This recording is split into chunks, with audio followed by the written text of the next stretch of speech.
Hello everyone. So today we are starting with word problems of linear equations in two variables.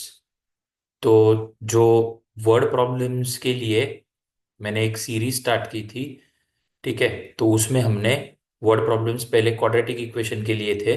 अभी word problems linear equations in two variables के लिए लेंगे, ठीक है। तो two variables के जो भी वर्ड प्रॉब्लम्स है वो कंपैरेटिवली आपको क्वाड्रेटिक इक्वेशन से काफी इजी जाएंगे।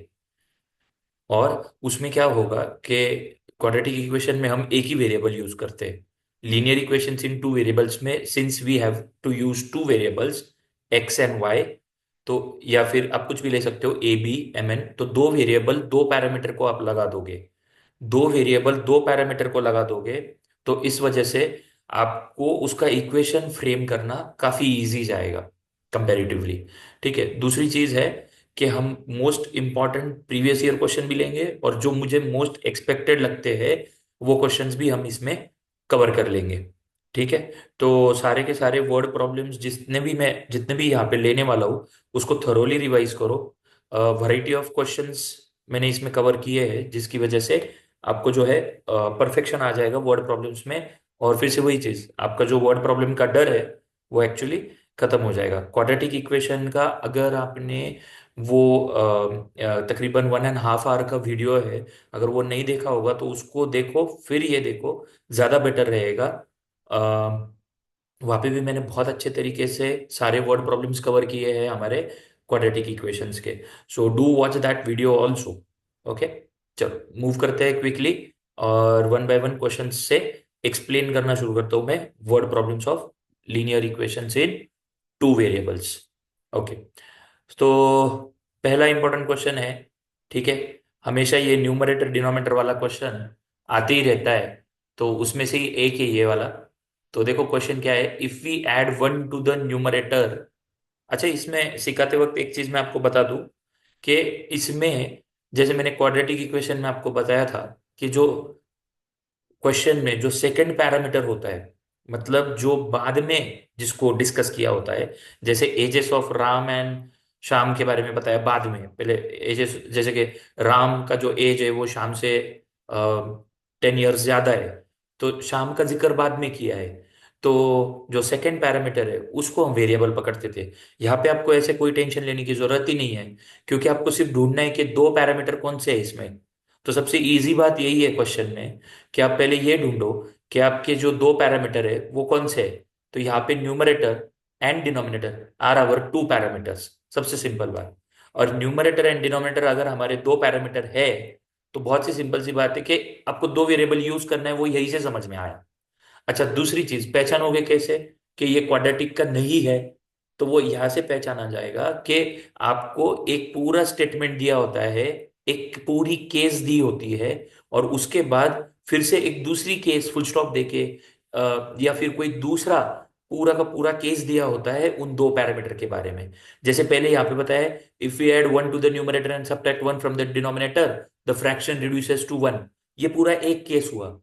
फिर उसके बाद it becomes 1/2 if we only add one to the denominator. तो ये पूरा दूसरा केस हुआ, तो यहां से दो इक्वेशन बनेंगे। इसका मतलब ये दो वेरिएबल वाला है, ये आपको समझ में आता है, ठीक है। सो ये सबसे पहले आपको समझने वाली बात है। और दो पैरामीटर कौन से इसमें, न्यूमरेटर डिनोमिनेटर। तो सबसे पहले वही करेंगे। तो जो लिखने का मेथड है क्या है कि let numerator of the fraction, so let numerator be x and denominator and denominator be y. तो फ्रैक्शन का न्यूमरेटर एक्स और डिनोमिनेटर वाई। तो हमारा जो रिक्वायर्ड फ्रैक्शन है, तो लेट रिक्वायर्ड फ्रैक्शन जो है वो क्या बन जाएगा, required fraction will be x upon y, क्योंकि न्यूमरेटर अपॉन डिनोमिनेटर ऐसा। अब इसको हम केस वन और केस टू के हिसाब से, दो केसेस हमेशा रहेंगे, तो उस हिसाब से हम इसको स्टेटमेंट्स को इक्वेशन में कन्वर्ट करने का काम कर लेंगे। तो हमारा जो केस वन है, केस वन जो हमको दिया है यहाँ पे, if we add one to the numerator, ठीक है। सबसे आसान तरीका आपको बता रहा हूँ, वर्ड प्रॉब्लम को सॉल्व करने का सबसे आसान तरीका यही है कि आपको स्प्लिट ही करना है क्वेश्चन को। ये ध्यान रखो, आपको जो भी वर्ड प्रॉब्लम दिया हुआ है you have to split that word problem into number of fragments. आपको जितना समझ रहा है उतना इंटरप्रिट करो, जितना समझ रहा है उतना इंटरप्रिट करो। जैसे कि if we add one to the numerator, मुझे इतना ही समझ रहा है, ठीक है, न्यूमरेटर को वन ऐड किया तो ओके, तो एक्स को मैंने वन ऐड किया and subtract one from the denominator, okay, subtract one from the denominator. तो डिनोमिनेटर से अगर हमने वन सब्ट्रैक्ट कर लिया तो y था, उसमें से वन सब्ट्रैक्ट कर लिया, तो x को वन ऐड किया न्यूमरेटर को, और डिनोमिनेटर को y से सब्ट्रैक्ट कर लिया, y माइनस वन, क्योंकि डिनोमिनेटर y था।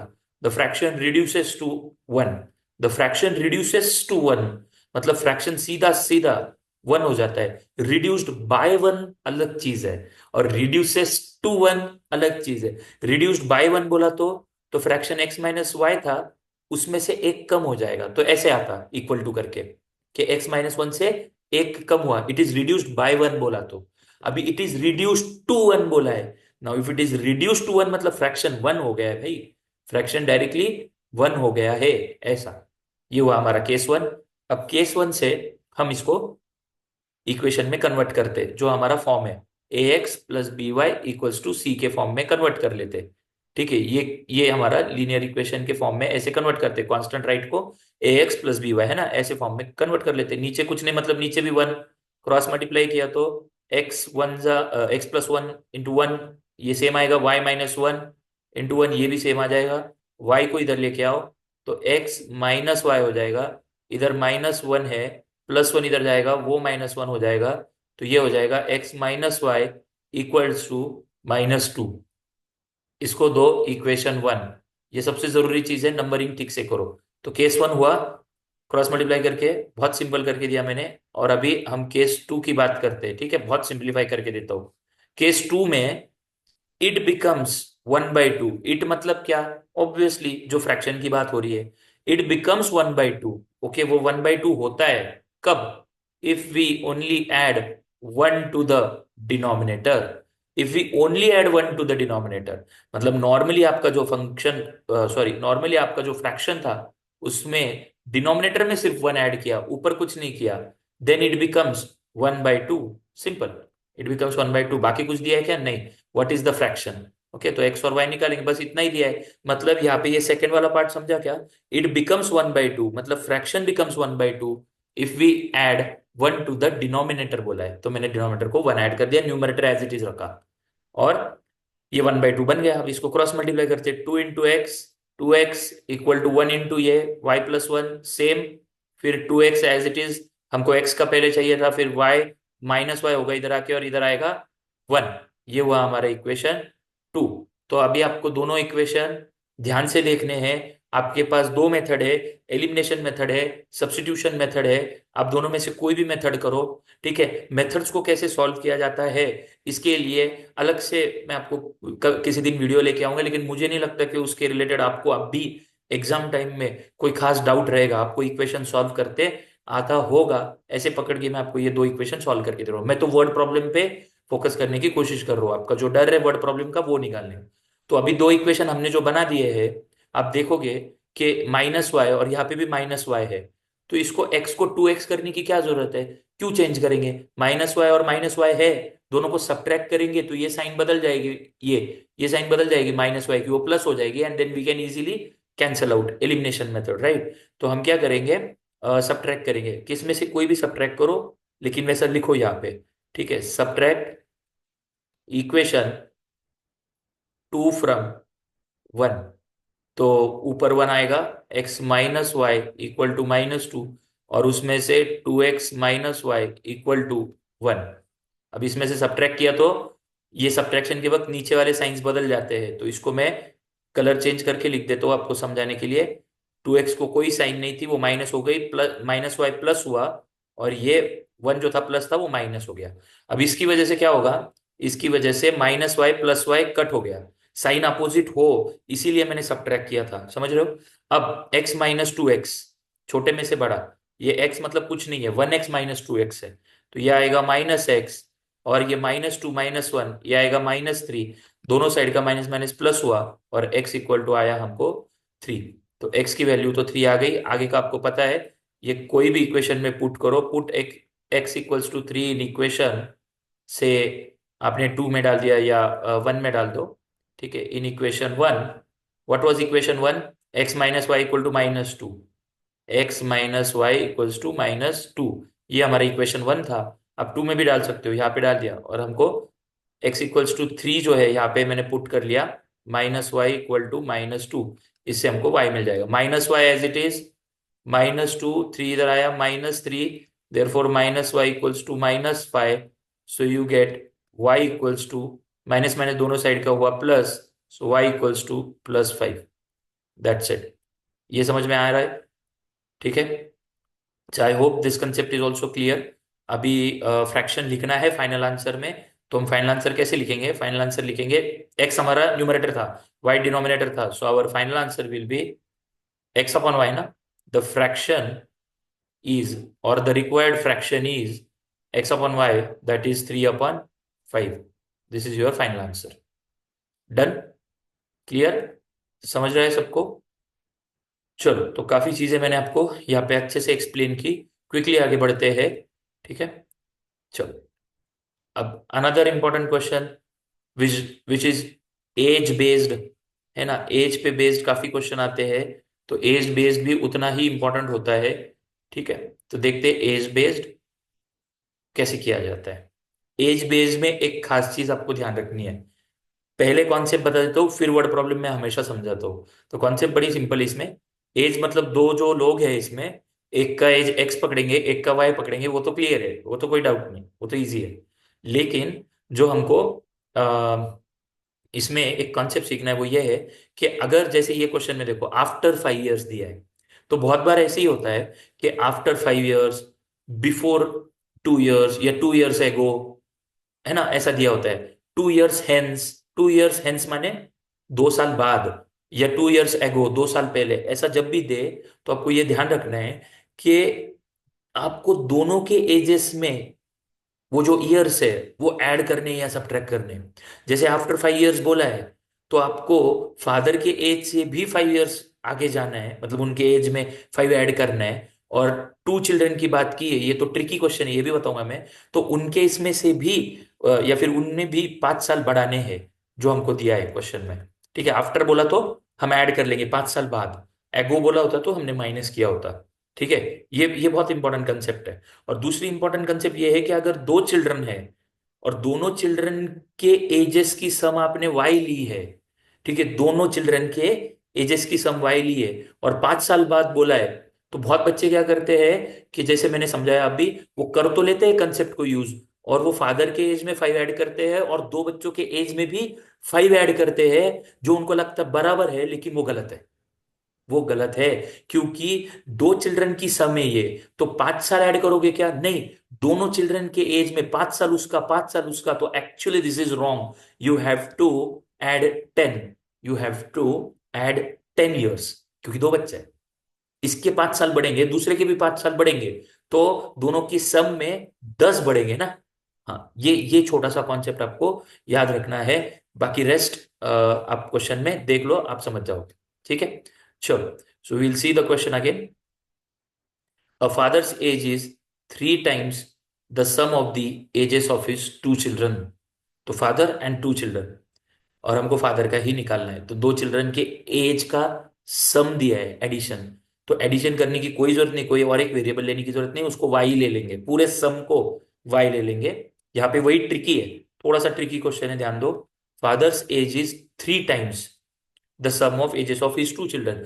केस देखने के पहले हम वही करेंगे, let father's age, let father's age be x years, let father's age be x years, and ध्यान से सुनना, sum of ages of his 2 children and sum of ages of 2 children, दोनों बच्चों का एज का सम लिया है मैंने, y, y years। समझ में आया क्या? दोनों का सम y years लिया है, ये समझा? तो अभी हम केस 1 पे आ जाते हैं सबसे पहले, जो स्प्लिट करके हम देख लेते हैं कि फादर का एज जो है, देखो आप किसी मदर टंग में भी आप इसको ब्रेक कर सकते हो, आपको बहुत इजीली समझ में आ जाएगा। फादर से एज जो है is 3 times the sum of the ages of his 2 children. यानी फादर का एज, यानी केस वन ये बता रहा है कि एक्स जो है, फादर का एज क्या है, एक्स है ना, तो ये एक्स जो है ये 3 टाइम्स है, 3 टाइम्स यानी multiplied 3 times of sum of ages of his 2 children, so 3y। Simple, यही केस वन है, कुछ नहीं हो सकता इसका, ये एज इट इज हम सब्स्टिट्यूट कर देंगे। इजी है ना। हाँ, कुछ बच्चे इसको ऐसे भी कर सकते हैं, x-3y इधर आके इक्वल्स टू 0, तो भी चलेगा, कोई प्रॉब्लम नहीं, या फिर x-3y+0 इक्वल्स टू 0, एक ही चीज है, तो आपको वो करने की जरूरत नहीं है इतना, क्योंकि x=3y एक छोटा टर्म है, वो आप सब्स्टिट्यूट कर सकते हो, जो भी आपको ठीक लगे। यहां तक समझा। अब केस टू करने के पहले ध्यान दो, यहाँ पे दिया है कि आफ्टर 5 इयर्स, क्या दिया है, आफ्टर 5 इयर्स, तो ये मैं बता रहा था आपको कि 5 इयर्स आगे चले गए हैं, तो तो आपको ध्यान रखना है, केस टू करने के पहले आपको 5 साल आगे तो जाना पड़ेगा ना, क्योंकि केस टू तो 5 साल बाद वाली है। After 5 years his age will be, तो 5 साल आगे तो जाओ पहले, तो आफ्टर 5 इयर्स आप आगे ले लो, और आफ्टर 5 इयर्स दोनों क्या हो जाएंगे, तो आफ्टर 5 इयर्स ध्यान रखना, फादर्स एज क्या बन जाएगा, जो कि पहले एक्स था प्रेजेंट एज, वो 5 साल बाद बन जाएगा x+5 इयर्स, ये ध्यान रहे, ठीक है। और और फादर के एज के साथ साथ सम ऑफ एजेस ऑफ 2 चिल्ड्रन क्या हो जाएगा, सम ऑफ एजेस ऑफ 2 चिल्ड्रन क्या हो जाएगा, अभी पढ़ाया मैंने जस्ट 10 मिनट पहले आपको, क्या पढ़ाया, कि दोनों चिल्ड्रन के एज की सम y थी, लेकिन 5 साल बाद जैसे फादर के एज में 5 ऐड किया है, वैसे चिल्ड्रन के एज में भी 5 ऐड करना चाहिए था, अगर वो एक ही चाइल्ड होता तो, या फिर 2 चिल्ड्रन है तो उनके एज में 10 ऐड करना चाहिए, ये बहुत इंपॉर्टेंट स्टेप है, ठीक है, यहाँ पे थोड़ा सा ध्यान दो, ये इंपॉर्टेंट स्टेप है ना, 10 क्यों ऐड किया, इंपॉर्टेंट स्टेप, 10 क्यों ऐड किया हमने,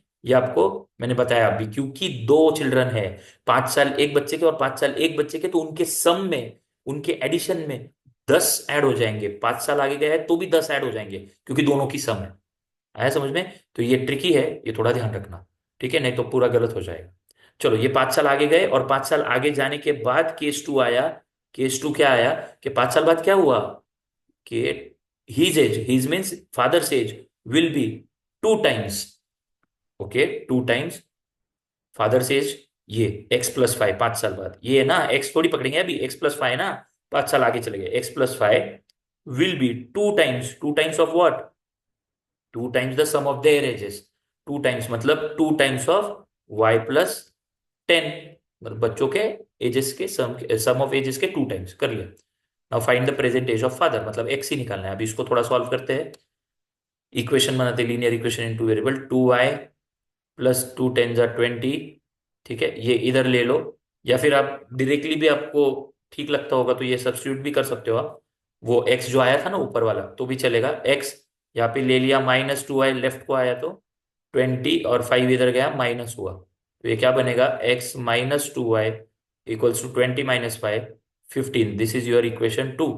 now if you see equation 1 and equation 2, it's very easy, linear equation मतलब x=3y सब्स्टिट्यूट कर दो ना इधर, 1 की जो वैल्यू है x=3y, ये वाली x=3y, वो यहाँ पे सब्स्टिट्यूट कर दो, ये जगह पे, x के जगह पे, तो हो जाएगा, वो बन जाएगा, ठीक है। सो यहाँ पे पुट x=3y, जो कि इक्वेशन 1 था हमारा, इन इक्वेशन 2 हमको क्या मिल जाएगा, 3y इधर डाल दिया, -2y = 15, तो 3y - 2y will be just y = 15, लेकिन y तो बच्चों के एजेस का सम है, वो नहीं चाहिए था मुझे, अब y मिला है, उसको हम यहाँ पे इक्वेशन 2 में भी डाल सकते हैं, फर्स्ट तो इजी है, x=3y है ना, तो put y = 15 in equation 1, equation 1 क्या था, x = 3y था, तो x मिल जाएगा हमको 3y, 3 × 15, सो 15 3 = 45, तो x 45 आया, जो कि फादर का एज है जो हमको निकालना था, so our final answer will be present age of father is, present age of father is 45 years, या फिर एज ऑफ फादर जो हमको निकालना था वो 45 इयर्स होगा। डन, इजी है, समझ में आया, तो छोटी सी ट्रिक यहाँ पे भी देखी हमने, कंसेप्ट को भी देखा और इम्पोर्टेंट स्टेप भी देखा हमने, ठीक है। तो इसको ध्यान देना, नोटबुक पेन लेके बैठना और ये सारी चीजें नोट्स में लिखते रहना, ठीक है। चलो आगे बढ़ते हैं नेक्स्ट क्वेश्चन पे। हाँ, ये तो वर्ड प्रॉब्लम नहीं है, लेकिन वर्ड प्रॉब्लम में वर्ड प्रॉब्लम जैसे क्वेश्चंस में ये बहुत बार आता है, इसलिए मैंने ये पर्पसफुली ये क्वेश्चन लिया है आपको समझाने के लिए। इससे भी और ज्यादा अच्छी प्रैक्टिस आपकी हो जाएगी और एक कंसेप्ट भी क्लियर हो जाएगा। So like type of word problem है ये। तो देखो, for which value of k will the following pair of linear equations have no solution. K की वैल्यू निकालनी है। यहाँ पे तो कोई के मिसिंग नहीं है, यहाँ पे के मिसिंग है, यहाँ पे के मिसिंग है, यहाँ पे के। तो वो बोल रहे हैं कि इन दोनों के लिए दो इक्वेशन हमको दिए हैं, इन दोनों को सॉल्व करके के की ऐसी क्या वैल्यू हो for following pair in case which will have no solution, मतलब इसका नो सॉल्यूशन आए ऐसे क्या के की वैल्यू होनी चाहिए। तो नो सॉल्यूशन वाली केस क्या होती है, आपको ये पता है। आपको ये पता है कि a1x plus b1y plus c1 equals to 0, और a2x plus b2y plus c2 equals to 0। ये हमारे दो इक्वेशन अगर हम लेते हैं, या फिर c1 c2 राइट में भी लेते हैं, ठीक है, आरएचएस में भी लेते हैं जैसे कि यहाँ पे दिया है, तो भी कोई फर्क नहीं पड़ने वाला, क्योंकि साइन दोनों की बदलेगी। दोनों केस में आप आरएचएस में जाओगे तो साइन दोनों की बदलेगी, तो उससे कोई प्रॉब्लम आएगा नहीं। Equals to C1 and equals to C2, ये स्टैंडर्ड फॉर्म। तो इसमें से आपको A1 A2 B1 B2 C1 C2 value मिल जाती है ना, इसमें से। तो उसको हम कंपेयर करके क्या लाते हैं, जो तीन केसेस है, जैसे कि अगर A1 और A2 आपने लाया था और उसका रेशो A1/A2 वो अगर B1/B2 को इक्वल नहीं होगा, तो इसको हम क्या बोलते हैं, यूनिक सोल्यूशन। इसको हमने बोला कि we get unique solution. A1/A2 अगर इक्वल आया B1/B2 को, और वो फिर आगे बढ़े और C1/C2 फाइंड किया और वो भी इक्वल आया, तो इस केस में हम बोलते हैं कि इनफाइनाइट सॉल्यूशन आएंगे। यूनिक सॉल्यूशन मतलब एक सॉल्यूशन आएगा, और इस केस में इनफाइनाइट आएंगे। और अगर इक्वल आता है पहले A1/A2 और B1/B2, और बाद में इक्वल नहीं आता है C1/C2 को, तो ये केस को हम बोलते हैं कि नो सॉल्यूशन वाली केस है ये, ठीक है। तो ये नो सॉल्यूशन वाली जो केस है, ये अभी हमको देखनी है, नो सॉल्यूशन उन्होंने बोला है। तो हमको क्या देखना है कि इसमें के की वैल्यू कौन सी रहेगी when the equation has no solution. No solution बोला है। तो अभी हम क्या करते हैं, इसको कंपेयर कर लेते हैं पहले, ठीक है। तो मैं पहले इक्वेशन लिख लेता हूँ and then will compare it. 3x + y =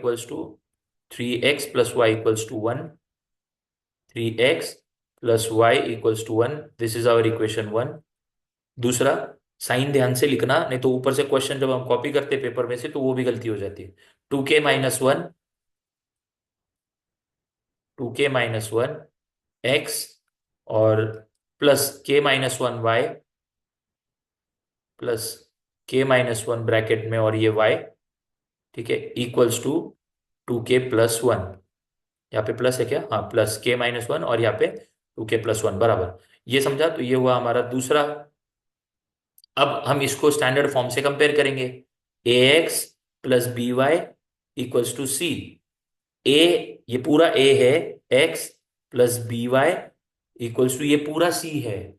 तो कंपेयर करेंगे तो कैसे आएगा, A1 जो है पहले इक्वेशन के लिए ये 3 है, B1 जो है यहाँ पे कुछ नहीं मतलब by मतलब 1 है, और C1 जो है वो है 1। फिर यहाँ पे फिर से A2 जो है आपका वो है पूरा 2k-1, ब्रैकेट रखो वैसे ही काम आएगा आगे। So keeping the bracket will work, 2k-1 ax + by, ये पूरा b है। तो B2 जो है दूसरा इक्वेशन, इसलिए k-1, और C2 जो है वो है 2k+1। नो सॉल्यूशन वाली केस हम लिख देते हैं। गिवन क्या है, गिवन लिखना पड़ेगा, given that the equations have no solution. तो given that the equation has no solution, therefore what will happen, no solution वाली केस लिखनी पड़ेगी। A1/A2 = B1/B2 and not equal to C1/C2, this is our, है ना, no solution के लिए। तो यहाँ पे अभी सब्स्टिट्यूट कर दो, सीधी सी बात है सारी चीजें। 3/2k-1 = B1/B2, 1/k-1, और नॉट इक्वल्स टू 1/2k+1। इसका क्या करना है मैं बताता हूँ। पहले हम ये वाली इक्वेशन को इन दो वाले पार्ट से इसको सॉल्व कर लेते हैं, फिर इसका क्या करना है मैं बताता हूँ आगे। इसको ध्यान दो। पहले आपने केस देखो, आपको इतना तो पता था कि नो सॉल्यूशन वाला ये कॉन्सेप्ट होता है। तो नो सॉल्यूशन वाला ये कॉन्सेप्ट होता है, तो आपने ये इतना लिख दिया, सब्स्टिट्यूट कर दिया। ये कंडीशन होती है नो सॉल्यूशन को, ये भी आपने लिख दी। ठीक है, और उसके सब्स्टिट्यूट भी कर दिया आपने। और फिर उसके बाद इतना तो सॉल्व कर लो ना, ये दो ही एट अ टाइम सॉल्व हो सकते हैं ना। तो पहले ये दो को तो सॉल्व कर लो एक साथ पहले। तो k-1 × 3 ब्रैकेट डालेंगे, k-1 मैंने बोला था दैट विल वर्क, क्योंकि पूरे इसको मल्टीप्लाई करना है, ये ध्यान रहे। 3 × k-1 इक्वल टू 1 × ये सेम 2k-1। इसको मल्टीप्लाई किया तो 3 × 3 इक्वल टू 2k-1। अब ये इधर आया 3k-2k हुआ, और -1 ये +3 हुआ इधर आके। 3k-2k is k, 3 - 1 = 2। तो हमारा k = 2 आया। तो k की वैल्यू तो आ गई है, k की वैल्यू तो आ गई है हमको यहाँ पे। तो इस बारे में तो कोई डाउट नहीं है कि k की वैल्यू आई है। लेकिन k की वैल्यू क्या नहीं होनी चाहिए, ये एक बार हम यहाँ पे चेक कर लेते हैं। इसीलिए जब तुमने ये दो सॉल्व किया था, तो आप ये दो सॉल्व करोगे, ये दो एक साथ सॉल्व करोगे। आया समझ में? तो फर्स्ट एंड सेकंड किया, अभी सेकंड एंड थर्ड फ्रैक्शन को एक साथ सॉल्व कर लेंगे। ये के की वैल्यू तो आ चुकी है, तो आधा अधूरा आंसर नहीं छोड़ना है। क्या आनी चाहिए वैल्यू वो तो समझ में आ गई, लेकिन क्या नहीं चाहिए वो भी तो हमको चेक करना पड़ेगा ना। तो एक बार उसको भी सॉल्व कर लेते, तो इसको भी कर लेंगे। क्या नॉट इक्वल टू है ना, वो तो हम वो कर लेंगे। उसको कैसे करेंगे? नॉट इक्वल टू है तो कोई प्रॉब्लम नहीं, नॉट इक्वल टू ही रखेंगे। 1/k-1 is not equal to 1/2k+1। ये सीधी सी बात है, यहाँ पे 2k+1 × 1 same, not equal to k-1। ये साइन वैसे ही चलती आएगी। अब 2k और ये k इधर आया, इक्वल नॉट इक्वल टू के इधर आया, तो -k हो जाएगा। नॉट इक्वल टू ये -1 है, और +1 इधर आया तो वो भी -1 हो जाएगा। तो ये होगा 2k - k will be k, 2k - k will be k, should not be equal to -2। मतलब आधा अधूरा आंसर यहाँ पे कंप्लीट होता है कि k की वैल्यू 2 तो आ गई है, और k की वैल्यू -2 नहीं चाहिए। ठीक है, तो अगर बाई चांस ये 2 तो आएगा ही नहीं आंसर में, कि नॉट इक्वल टू 2, एक जगह पे इक्वल भी आएगा और एक जगह पे नॉट इक्वल टू भी आएगा, ऐसा तो होगा नहीं। लेकिन हमने ये उनको वेरिफिकेशन भी दे दिया कि के की वैल्यू -2 तो नहीं चाहिए, के की वैल्यू 2 चाहिए। तो हमको फाइनल आंसर में बस के की वैल्यू ही लिखनी है। वैल्यू ऑफ के, value of k will be 2। Done, ये हमारा फाइनल आंसर। इजी है। ठीक है, तो ये के टाइप के वाले क्वेश्चन आते हैं, लेकिन बड़ा इक्वेशन देख के आप उसको सॉल्व नहीं करते हो, या फिर आपको कहीं पे कंफ्यूजन हो जाता है। तो ये कंफ्यूजन बिल्कुल नहीं होना चाहिए, बहुत सिंपल सा कंसेप्ट है। डन, चलो बढ़ते हैं आगे के क्वेश्चन पे। ठीक है, अनदर इंपॉर्टेंट क्वेश्चन। ठीक है, बहुत इंपॉर्टेंट है। और इसमें दो पैरामीटर कौन से है? सबसे पहली चीज, which are the two parameters, that is very important in this case, कि दो पैरामीटर्स में है कौन से। टैक्सी चार्जेस, क्वेश्चन को पढ़ो। Taxi charges in a city consist of fixed charges and the remaining depending upon the distance travelled in kilometres. ठीक है, एक फिक्स्ड चार्ज है, मुझे ये तो समझ रहा है। लेकिन फिलहाल तो आपको कुछ नहीं समझ रहा होगा, तो आप क्वेश्चन को थोड़ा पढ़ सकते हो, रिपीटेड पढ़ो। ठीक है, क्योंकि अभी ये थोड़ा सा अलग टाइप का क्वेश्चन, तो आपको रिपीटेड पढ़ना पड़ेगा। फिक्स चार्ज तो मुझे दिख रहा है, और लास्ट में आपको दिख रहा है कि if a person travel 60 kilometre, इतने पैसे दे रहा है। 80 किलोमीटर ट्रैवल किया तो 1260 दे रहा है। तो find the fix charges and the rate पर किलोमीटर। चलो, तो ये बड़ी इंटरेस्टिंग बात है जो मैंने पिछले लेक्चर में बताई थी, कि आपको कहीं ना कहीं पे दो पैरामीटर मिल ही जाएंगे। अगर ऊपर नहीं मिला तो लास्ट में क्या फाइंड करना है वो मिल जाएगा। देखो, first parameter fix charge, second parameter rate पर किलोमीटर। कैसे? नहीं समझा? ध्यान दो। एक होगा फिक्स्ड चार्ज, और आप थोड़ा सा प्रैक्टिकल एप्लीकेशन के बारे में सोचो ना। देखो, मैथ्स में भी प्रैक्टिकल एप्लीकेशन तो होता ही है ना। तो अब सोचो, टैक्सी का जो चार्ज है वो कैसे चलता है। How the taxi, I mean, charges the fair for the customers, how they do that. तो बेसिकली क्या होता है कि टैक्सी का जो फिक्स चार्ज होता है ना, आप चाहे 1 किलोमीटर जाओ, आप 10 किलोमीटर जाओ, आप कितने भी जाओ, तो एक फिक्स चार्ज होता है कि मान लो कि भाई मैं 50 रुपए तो लूंगा ही, फिक्स मिनिमम। ये मिनिमम होता है कि मैं तो 50 रुपीज लूंगा ही, टैक्सी वाला बोलता है। प्लस ऊपर आप जितना ट्रैवल करोगे, 50 रुपए तो मेरा फिक्स है। और आप 1 किलोमीटर जाओगे, 2 किलोमीटर जाओगे, 10 किलोमीटर जाओगे, जो भी आप ऊपर जाओगे, मल्टीप्लाइड बाय किलोमीटर के हिसाब से उतने में ही लूंगा। जैसे कि मान लो 5 रुपए पर किलोमीटर, मतलब 50 मेरा फिक्स है, और ऊपर से 5 रुपए पर किलोमीटर में लूंगा। तो अगर मैं 3 किलोमीटर चला गया, बहुत सिंपल सी बात है, अगर मैं 3 किलोमीटर गया तो मुझे 50 तो देने ही है, और 5 रुपीज के हिसाब से 5 × 3, 15 और देने हैं, तो मेरा चार्ज हो जाएगा 65। ऐसा कंसेप्ट है। कुछ समझ रहे हैं मैं क्या बोल रहा हूँ? बहुत इजी कंसेप्ट है। यहाँ यहाँ पे कंसेप्ट को समझो कि एक फिक्स चार्ज होता है और एक रेट होता है जो पर किलोमीटर लगाया होता है, कि आप कितना किलोमीटर जाओगे उससे क्या होगा। आए समझ में? उससे मल्टीप्लाई करना पड़ेगा ना, उतने किलोमीटर जाओगे तो। So that is the case.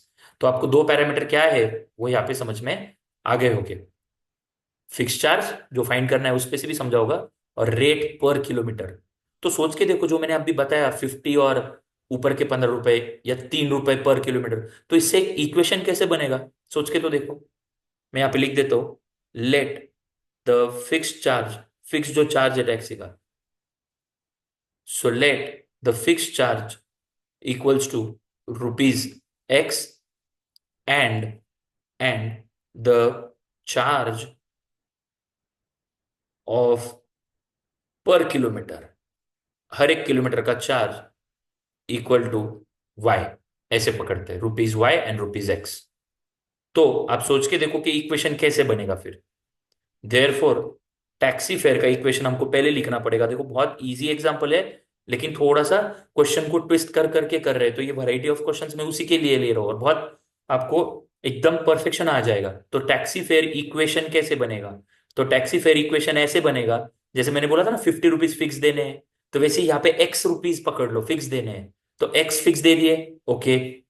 अब मान लो कि मैं 10 किलोमीटर गया, तो मुझे 10 वाई करना पड़ेगा, क्योंकि वाई रुपीज पर किलोमीटर का है ना। तो 1 किलोमीटर का वाई है, तो मैं यहाँ पे 10 किलोमीटर गया हूं तो 10 वाई करना पड़ेगा। तो वाई किसको मल्टीप्लाई कर लेंगे हम लोग? वाई मल्टीप्लाई करेंगे पर किलोमीटर को, y into kilometre, y into kilometre, ऐसा इक्वेशन बनेगा। हालांकि ये इक्वेशन लिखने की जरूरत नहीं है आपको, आपको डायरेक्ट केस वन पे जाना है, उससे आपको समझ में आ जाएगा जो मैंने बोला था वो। केस वन क्या है यहाँ पे? If a person travels 60 kilometre, okay, देखो 60 किलोमीटर, ही पेज 960। तो 60 किलोमीटर ट्रैवल किया तो कितना पे किया? रुपीज 960। तो बनाओ, अभी इक्वेशन बना सकते हो। पहले फिक्स चार्जेस उसको देने हैं एक्स, बराबर एक्स तो देना ही है। अब 60 किलोमीटर चलना, 60 किलोमीटर टैक्सी आगे चलने वाली है, उसकी पर किलोमीटर की चार्ज क्या पकड़ी हमने? वाई। तो 60 को वाई से मल्टीप्लाई करना पड़ेगा ना, क्योंकि 60 किलोमीटर तो गया है। वाई मान लो जैसे मैंने 3 रुपए पकड़ा था, तो तीन है नहीं, मैंने पकड़ा था, तो यहाँ पे तो अलग है ना, यहाँ पे हमको फाइंड आउट करना है। तो एक्स फिक्स चार्ज है, और 60 किलोमीटर ये आगे जो जाने वाला है उसको उसके पर किलोमीटर के चार्ज से मल्टीप्लाई किया, सिंपल है ये। तो एक्स प्लस 60 वाई, 60 किलोमीटर को उसके 1 किलोमीटर के चार्ज से मल्टीप्लाई किया, तो इक्वल टू उसको टोटल 960 रुपीज देने पड़े। ये हुआ आपका केस वन का इक्वेशन वन। अंडरस्टूड? इजी है, ठीक है। तो x plus 60 y equals to 960। दूसरा, and for travelling 80 kilometre he pays 1260। अभी आप बना सकते हो, अभी आप बना सकते हो। एंड फॉर ट्रेवलिंग 80 किलोमीटर ये 1260 पे करेगा। अभी आपको समझ में आया? तो देयर फॉर इसका इक्वेशन बनेगा एक्स, एक्स तो देना ही है फिक्स चार्ज, और ऊपर से 80 मल्टीप्लाइड बाय 80 किलोमीटर चला है, तो 80 मल्टीप्लाइड बाय वाई, है ना, वाई उसका चार्ज है पर किलोमीटर का, तो इसलिए 80 मल्टीप्लाइड बाय वाई, और टोटल फेयर उसने दिया 1260 केस टू में। तो अभी आपके पास ये जो दो इक्वेशन आए हैं, ये दो इक्वेशन आप करोगे सॉल्व, जो कि आपको ऑलरेडी आता है, ठीक है। आगे बढ़ते हैं। तो अभी ये दो इक्वेशन को कैसे सॉल्व करेंगे? एक्स एक्स यहाँ पे तो सेम ही दिख रहा है, बहुत इजी है।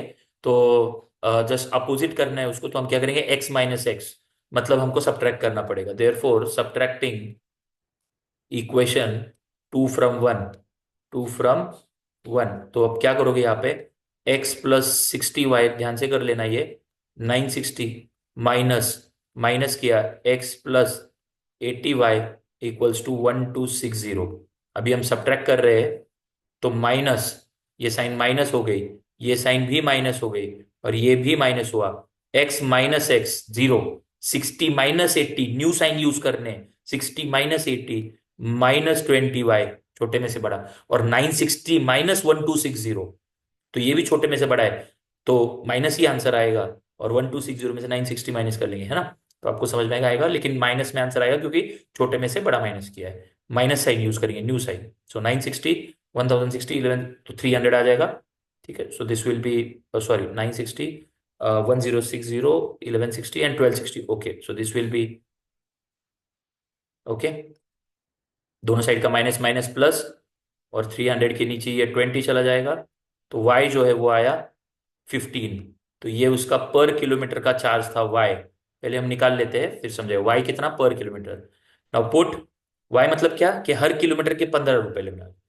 Put y equals to 15 in equation 1 या 2, कहीं पे भी डाल दो। 1 क्या था, x plus 60y equals to 960, x plus 60y equals to 960, x plus 60y equals to 960 था, तो यहाँ पे हम ये सब्स्टिट्यूट कर रहे हैं, x plus 60 × y, so 60 × 15 equals to 960। y की वैल्यू हमने यहाँ पे डाल दी, x प्लस 15 6 90 होता है, और ये 0 900, 960, तो इसका फिक्स चार्ज भी निकल के आया, x equals to 960 minus 900। So you have got year कितना, 60 रुपीज, ये फिक्स चार्ज है। तो हमने x जो था क्या पकड़ा था, fix charge, y per kilometre का चार्ज, ये फिक्स चार्ज, ये y पर किलोमीटर का चार्ज पकड़ा था। तो हम फाइनल आंसर लिखेंगे, देयरफॉर फिक्स चार्ज जो x था हमारा, therefore fix charge is equal to rupees कितना, 60 तो लेगा ही वो, and charge per kilometre, and charge per kilometre will be rupees 15, जो कि y था। आया समझ में, इजी आंसर है, बिल्कुल क्लियर। ठीक है, चलो प्रैक्टिस करो इसको। ठीक है, और आपको जैसे मैं बोल रहा हूँ कि नोटबुक लेके पॉज करके, और जिनको इजी लग रहा है तो आप थोड़ा सा स्पीड बढ़ा के 1.5x वगैरह करके भी देख सकते हो। आया समझ में, इजी है कॉन्सेप्ट। चलो नेक्स्ट क्वेश्चन पे बढ़ते हैं। Another typical question which we have to, बहुत बार ये भी तो केस आता ही है, 2 डिजिट वाला, 2 डिजिट नंबर वाला। इससे भी काफी बच्चों को डर लगता है, लेकिन है बहुत इजी। 2 डिजिट नंबर के पीछे एक बड़ा इंटरेस्टिंग कॉन्सेप्ट है। ठीक है, तो पहले वही, हमेशा के जैसा मैं पहले कॉन्सेप्ट पढ़ाता हूँ कि 2 डिजिट नंबर कैसे सॉल्व किया जाता है। ठीक है, अभी 2 डिजिट नंबर के लिए आप पहले ये देखो, सोच के देखो कि मैंने कोई भी 2 डिजिट नंबर कंसिडर कर लिया, मान लो मैंने पकड़ा से एनीथिंग 23। ठीक है, ये 2 डिजिट नंबर है, तो मैं 23 को कैसे लिखता हूँ, कैसे लिखता हूँ मैं 23 को, 2 + 3 थोड़ी ना लिखता हूँ, 2 + 3 23, ऐसे थोड़ी लिखता हूँ मैं, ऐसे तो नहीं लिखते हम लोग। तो how this 23 can be written as, it can be written as 20 + 3। ये तो आपको पता है, क्यों, क्योंकि ये टेंस प्लेस का है और ये यूनिट्स प्लेस का है। टेंस प्लेस का जो होता है उसको टेंस, टेंस प्लेस, क्योंकि वो 10 से मल्टीप्लाई होता है, तो उसको 10 से मल्टीप्लाई किया जाता है, ये तो मानते हो आप, इसीलिए तो 20 आया। और +3 वो यूनिट प्लेस का है, उसको किसी से मल्टीप्लाई नहीं करते हैं। तो कंसेप्ट यही है, अगर आपका 2 डिजिट नंबर में से एक टेंस प्लेस का मैं x पकड़ लूं और यूनिट्स प्लेस का अगर मैं y पकड़ लूं, तो इसको लिखना कैसे चाहिए, x + y लिखना चाहिए, नो, इसको ऐसे लिखना चाहिए 10x + y, क्योंकि ये टेंस प्लेस का था। Same like like this, same like 23 को हम 2 + 3 नहीं लिखते, वैसे ही, वैसे ही एक्स वाई को, ये 2 डिजिट नंबर में जो टेंस प्लेस पे है एक्स और यूनिट्स प्लेस पे वाई, उसको भी x + y नहीं लिखते, 10x + y लिखते हैं। यहीं पे कंसेप्ट छुपी हुई है। आया समझ में, इसीलिए 2 डिजिट नंबर का इक्वेशन सॉल्व करना आपको हार्ड जाता है, ये समझ में नहीं आता है, इसीलिए। समझ में आया अभी। तो अगर मैं बताऊं कि मेरे 2 डिजिट नंबर में टेंस प्लेस पे x है और यूनिट्स प्लेस पे y है, तो क्या होगा, 10x + y होगा। इंटरचेंज किया तो, इंटरचेंज किया तो क्या हो जाएगा, इंटरचेंज किए इन डिजिट्स को, तो टेंस प्लेस पे y को लेके आए और यूनिट्स प्लेस पे एक्स को लेके आए, तो आपका नंबर क्या बनेगा फिर? अभी वाई प्लस एक्स नहीं बनेगा, 10y+x बनेगा, क्योंकि टेंस प्लेस पे y है, 10y+x ऐसे बनेगा इंटरचेंज करके। सो this is the required concept in the word problem which involves to digit number. जब भी टू डिजिट नंबर का क्वेश्चन आए, यही कॉन्सेप्ट को अप्लाई करना है, स्टार्ट यही से होगा, कंपलसरी ऐसे ही होगा, हर एक इसमें काम आ जाएगा। डन। चलो बढ़ते आगे। The sum of digits of two digit number is 12। Okay, 12 नहीं लेना है यहाँ पे, टू डिजिट नंबर है, आप स्टार्ट तो यही से करोगे, ये वाली चीज से। ये तो कंसेप्ट था, अभी हम सॉल्यूशन स्टार्ट करते हैं। तो टू डिजिट नंबर में हम सॉल्यूशन कैसे लिखेंगे? सबसे पहले यहां से, ये ऊपर का नहीं लिखना है आपको, इनमें लिख के देता हूं यहाँ पे, वो तो कंसेप्ट था। Let the digits let the digits at tens place. तो टेंस प्लेस पे डिजिट्स बोलने से अच्छा मैं दोनों लिखूंगा नहीं, साथ में एक एक करके लिखता हूं। Let the digit at tens place, तो टेंस प्लेस वाला जो डिजिट है बी, एक्स पकड़ लिया मैंने, एंड द डिजिट एट, जैसे कि ऊपर पकड़ा था मैंने, है ना, and the digit at units place, and the digit at units place be y. Therefore original, therefore आपका ओरिजिनल नंबर क्या होगा? ये इंटरचेंज किया है क्या? नहीं। टेंस प्लेस पे एक्स है और यूनिट्स प्लेस पे वाई है, तो एक्स प्लस वाई क्या? नहीं, 10x+y। So the original number is 10x+y, ये होगा, क्योंकि टेंस प्लेस को एक्स है और उसको हम 10 से मल्टीप्लाई करते हैं, जैसे मैंने ऊपर बताया, 10x+y। डन। ओके, ये हुआ। और उन्होंने बोला है कि sum of the digits of two digit number is 12। तो सिर्फ डिजिट की सम 12 है, सिर्फ डिजिट की सम 12 है, यानी 10x+y नहीं, वो तो हमारा ओरिजिनल नंबर है, वो लगेगा आगे। यहाँ पे केस वन में उन्होंने तो इतना ही बोला है कि जो दो डिजिट्स है ना, उनकी सम 12 है, यानी x+y जो है वो 12 है। हो गया, फर्स्ट इक्वेशन हो गया सिंपल। केस टू पे आते हैं आगे फटाफट। The number obtained by interchanging it's digits exceeds the given number by 18। हाँ, ये जरूरी चीज है, इंटरचेंज वाला भी बताया मैंने। तो केस टू में इंटरचेंज करना है, लेकिन इंटरचेंज करने के बाद क्या हो रहा है, ध्यान से देखो। The number obtained by interchanging the digits exceeds the given number by 18। मतलब इंटरचेंज करने के बाद जो नंबर मिलेगा वो ओरिजिनल नंबर से एक्सीड करता है 18 से, मतलब 18 से ज्यादा है। ध्यान से सुनो, केस टू क्या है? केस टू में हम पहले इंटरचेंज वाला लाते, इंटरचेंज वाला ओरिजिनल ऊपर लिखा था, ओरिजिनल को मैं लगा तो बॉक्स कर देता हूं, ब्रैकेट तो मैंने ऐसे भी किया था, मैं बॉक्स कर देता हूं, ये ओरिजिनल वाला था। अब इंटरचेंज वाला क्या आएगा? इंटरचेंज नंबर कैसे आएगा बोलो? 10x+y था, क्योंकि x टेंस प्लेस पे था, ये देखो टेंस प्लेस पे, और ये यूनिट्स पे था। अब टेंस प्लेस पे y चला जाएगा, तो क्या होगा? इंटरचेंज करके 10y और यूनिट पे x आ जाएगा, 10y+x हो जाएगा वो। समझ गए? तो इंटरचेंज करके क्या आया उसको भी बॉक्स कर देता हूं, और फिर क्वेश्चन को पढ़ते।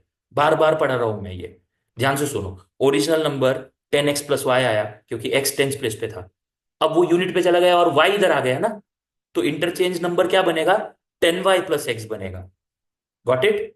और फिर जो केस टू में लिखा था कि इंटरचेंज वाला जो नंबर है, मतलब कि ये 10y+x इज एक्सीडिंग बाय 18, मतलब ओरिजिनल से 18 से ज्यादा है, यानी 10x+y+18, 18 से ज्यादा है। तो ये इंटरचेंज वाला नंबर है, ओरिजिनल ये है 10x+y, उसको 18 से ज्यादा कर दिया, ये नंबर इससे 18 से ज्यादा है, ऐसे लिखा। मतलब ये इंटरचेंज नंबर और ओरिजिनल ये 10x+y, ये यहाँ पे ऊपर था, है ना, तो ये 18 से ज्यादा है, ऐसे लिख दिया मैंने, इसलिए +18 है। तो ये जो नया नंबर है इंटरचेंज वाला, ये इससे 18 से ज्यादा है, ऐसे। डन। अभी इसको थोड़ा सा जगह चेंज कर लेते हैं इसकी, ऐसी लेफ्ट को वगैरह लेके, और हमारा फॉर्म बना देते हैं उसका, लीनियर इक्वेशन का।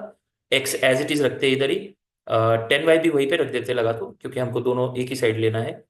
10y+x ये इधर आया, -10x ये इधर आया, -y, और यहाँ पे 18 बचेगा।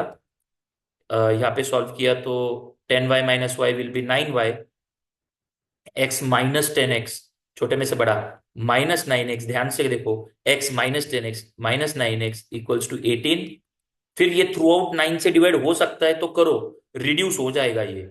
ठीक है, आप पहले x का लिखना चाहते हो तो वो भी चलेगा, वो ज्यादा बेटर जाएगा, क्योंकि हम पहले हमेशा x और फिर y लिखते हैं। तो x -10x -9x, 10y - y, 10y minus Y, 10 - 1 +9y, ये -9x था, इक्वल्स टू 18, और थ्रू आउट 9 से डिवाइड करेंगे तो ये -x +y इक्वल्स टू 9 × 2 = 18 होता है। ये हमारा दूसरा इक्वेशन। तो हमारा जो पहला इक्वेशन था वो क्या था? दो डिजिट की सम 12, ये देखो। तो पहला इक्वेशन x + y = 12, दूसरा इक्वेशन -x + y = 2। अब दो इक्वेशन है जो कि बहुत ही सिंपल है, आप इसको सॉल्व कर सकते हो। क्या करोगे? x से इधर -x है तो एडिंग करेंगे, है ना, क्योंकि अपोजिट साइन ऑलरेडी है, सब्ट्रैक्ट क्यों करेंगे? एड इक्वेशन 1 और 2, जो कि था x + y = 12 और ये था -x + y = 2। तो इसको हमने अगर ऐड कर लिया तो ये अपोजिट साइन ऑलरेडी है, कट हो जाएगा, और this will be like y + y 2y, and 12 + 2 this will be 14। y = 14 के नीचे 2 जाएगा तो y आया 7। y 7 आने के बाद इसको पुट करेंगे, इक्वेशन 1 में करो, 2 में करो, x + y 12 था ना, तो इसको पुट करेंगे। चलो इस क्वेश्चन को नीचे ले लेते हैं, थोड़ी जगह बना लेते हैं। ठीक है, तो हमारा जो दूसरा जो हमको वेरिएबल निकालना है उसको देखते हैं। Just a second. कुछ तो प्रॉब्लम है, ठीक है। तो यहाँ पे y7 आ चुका है। पुट पुट y = 7 इन इक्वेशन से 1। 1 क्या था हमारा? x + y = 12 था। तो यहाँ पे हम x जो है वो निकालने की कोशिश कर रहे हैं, प्लस y कितना है? 7 = 12, 12 -7 हो जाएगा। तो यू विल गेट x = 12 - 7 5। अब x 5 आया ना, और ओरिजिनल नंबर को याद करो, क्या था ओरिजिनल नंबर? यहाँ पे साइड में लिख देता हूं मैं। ठीक है, यहाँ पे ऊपर ही कर देता हूँ, मतलब आपको क्लैरिटी आ जाएगी, यहाँ पे ही लिख देता हूँ कि what was our original number. Original number में x टेंस के प्लेस पे था, ये देखो, 10x + y था ओरिजिनल नंबर, वहीं पे वो डालना है। आया समझ में? Therefore required 2 digit number, ध्यान से देखना, खत्म नहीं हुआ है। एक्स और वाई आ गया और ला दिया आपने और खत्म कर दिया, ऐसे नहीं। रिक्वायर्ड 2 डिजिट नंबर इज, क्या था पहला ओरिजिनल? एक्स टेंस प्लेस पे था ना, तो 10x + y, so this will B 10x + y। अब 10x + y मतलब x जो आया था 5, वो यहाँ पे डालेंगे तो 5 टेंस प्लेस पे तो होगा ना 50, और ये 7 57। सो 10 × x, ये 5, और y जो है आपका वो क्या है? 7 है। तो ये रिक्वायर्ड नंबर आएगा 57। 50 + 7 57। डन? Understood everyone? इजी है कंसेप्ट। एक्स और वाई निकाला तो खत्म नहीं होता है, ये आपका फाइनल आंसर रहेगा। ठीक है, ये लास्ट में लिखना पड़ेगा। So I hope the concept is clear, है ना। और हम आगे क्विकली बढ़ेंगे, आपको बहुत अच्छे तरीके से ये क्वेश्चन समझ में आ रहे हैं ऐसे मुझे लग रहा है। ठीक है, चलो moving down to the next question quickly.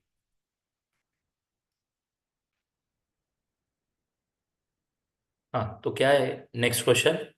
देखो, a man travels 360 kilometre partly by train and partly by car.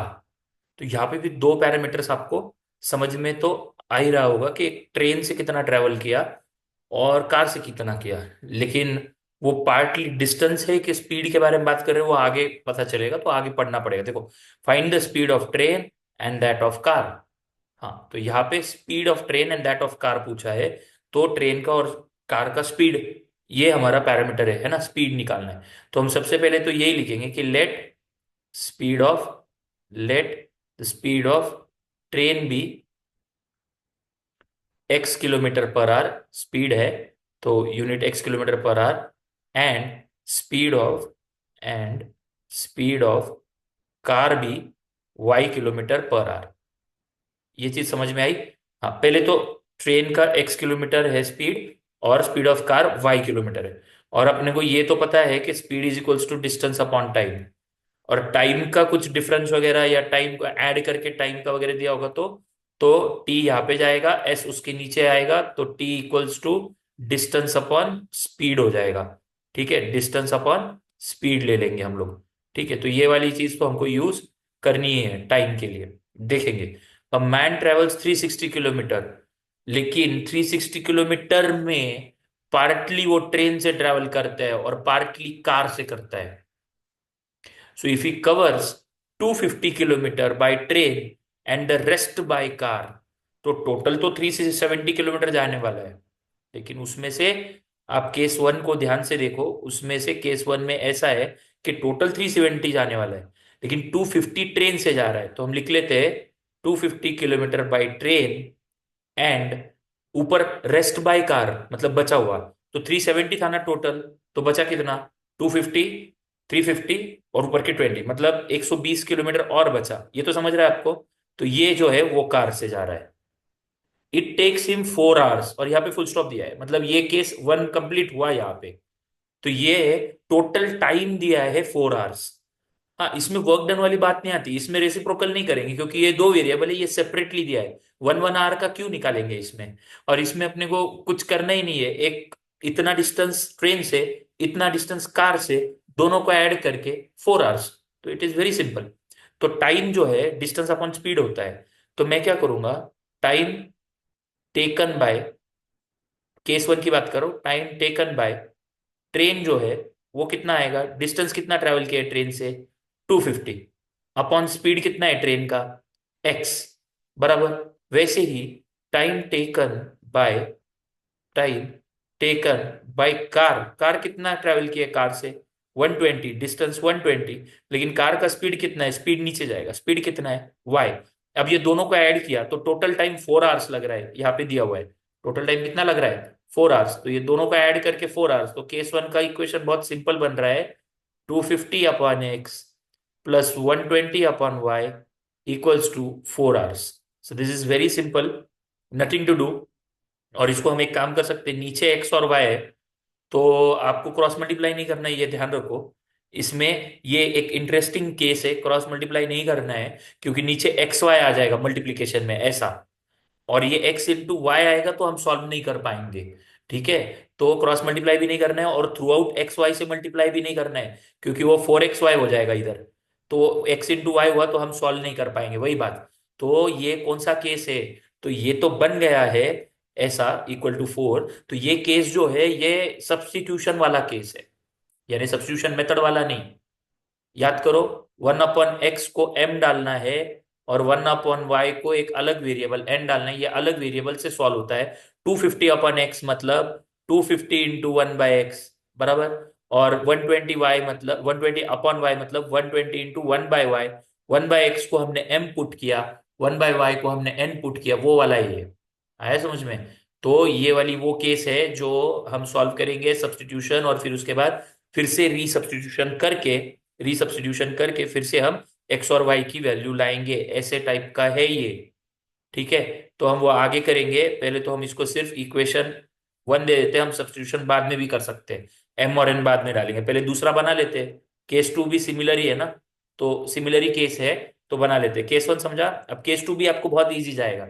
But if he travels 130 kilometre by train, ठीक है, लिख लेते हैं केस टू में सेम ऊपर जैसा लिख लेते हैं, 130 किलोमीटर बाय ट्रेन और बचा हुआ कार से, and the rest by car, he takes 18 minutes longer, 18 minutes longer. ठीक है, तो 130 किलोमीटर बाय ट्रेन, अब बचा कितना, टोटल तो 370 जाना था, तो बचा कितना, ठीक है, 140, 240 बचेगा फिर, है ना, 240 किलोमीटर बच जाएगा क्योंकि 370 जाना था, तो बचा हुआ 240 किलोमीटर कार से।